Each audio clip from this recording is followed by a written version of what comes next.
The old school stood at the edge of the town, abandoned for over 20 years. No one remembered exactly when it closed, only that it happened suddenly. One day, it was full of students and teachers. The next day, it was sealed shut. Windows boarded, gates locked, records erased. Officially, it was blamed on structural issues. Unofficially, everyone avoided talking about it. Ethan transferred to the town at the start of winter. On his first day, his classmates warned him never go near the old school. They said animals avoided it. They said phones stopped working near it. They said sometimes, at night, lights turned on inside, even though there was no electricity. Ethan laughed it off. Old town legends didn't scare him. But that night, walking home, he heard a distant school bell ring, slow, hollow, coming from a place that should have been silent. The next morning, Ethan noticed something strange. His schedule had changed. A new class appeared at the bottom of the page. Room 213, attendance mandatory. No teacher name, no subject. When he asked the office, the secretary frowned. She typed slowly, then froze. "There is no room 2113, she said. "But it's on my schedule," Ethan replied. She printed a new one. The class was gone. That night, Ethan dreamed of walking through school hallways that never ended. Lockers slammed by themselves, chalk scratched on blackboards. And at the end of the hall, room 2113, its door slightly open. From inside, children whispered his name. Ethan woke up with chalk dust on his hands. At school, he met a quiet girl named Lena. She asked him a single question. "Did you hear the bell last night?" When he nodded, her face drained of color. She told him her brother had transferred years ago. He had the same dream, the same class. He disappeared a week later. His name was removed from every record, like he never existed. After school, Ethan noticed muddy footprints leading away from the playground toward the old school. Fresh footprints against his better judgment. Ethan followed them. The gates of the abandoned school were open. Inside, the air was stale and cold. Lockers lined the halls, covered in rust. Class schedules still hung on walls, dated the year the school closed. But the clocks were ticking.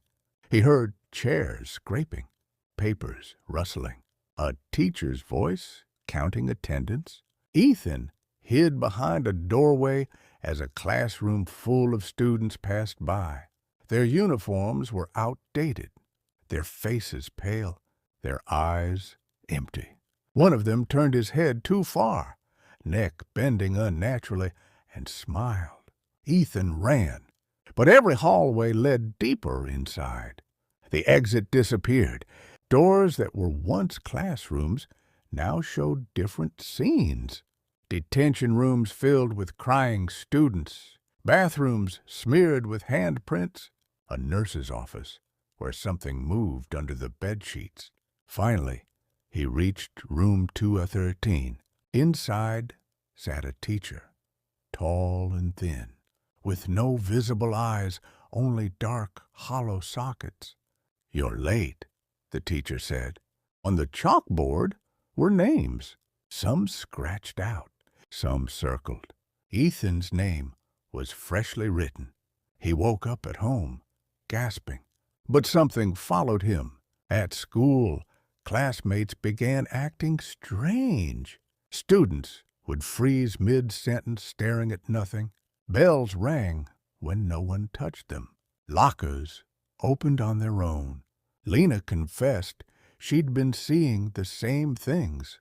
They compared notes and realized something horrifying. The old school wasn't abandoned. It was feeding. Students who felt fear, guilt, or regret were being slowly pulled into it. The town's history revealed the truth. Years ago, a teacher experimented with extreme discipline, locking students in rooms for hours, days. Some never came out. When parents demanded answers, the school was closed overnight. But the building remembered. The suffering soaked into the walls. The school became something else, a place that continued teaching long after everyone left, and it needed students. One student vanished. Then another. Desks were suddenly empty. Teachers pretended nothing happened. Names were erased from attendance lists midday. Ethan felt weaker each night. Bruises appeared on his arms shaped like fingerprints. He heard chalk scraping in his ears while awake. Room 213 called to him. Ethan and Lena broke into the old school together. This time, it welcomed them. The halls were alive. Bells rang endlessly. Lockers bled dust. Voices echoed lessons that made no sense. They reached room 213 and saw rows of students, some alive, some not, all trapped, writing, repeating lessons forever. The teacher turned slowly. "Graduation is impossible," it said. "Only replacement." The building began to collapse inward. Walls shifted. Floors opened. Lena was grabbed by unseen hands, dragged toward the classroom. Ethan tried to pull her back, but the school was stronger. "You can leave," the teacher said calmly, "but someone must stay." Ethan let go. The next morning, the town was quiet. Lena's desk was empty. No one remembered her. Ethan checked his schedule. Room 213 was gone. But now, at night, when the bell rings, it sounds closer to his house. After Lena vanished, the town felt thinner. Streets looked the same. Buildings stood where they always had. But something essential was missing. Like a sound humans weren't meant to notice until it disappeared. Ethan felt it most at night. The bell still rang. Not loud, never loud, but close. Too close. Sometimes it came from the hallway outside his room.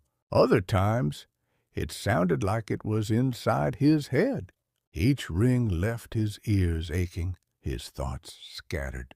At school, teachers began pausing mid-lesson, staring at the door as if listening for something only they could hear. A few students developed strange habits, writing the same sentence over and over, tapping desks in perfect rhythm, whispering answers before questions were asked. Ethan noticed something worse. Students who sat alone started changing. Their eyes lost focus. The end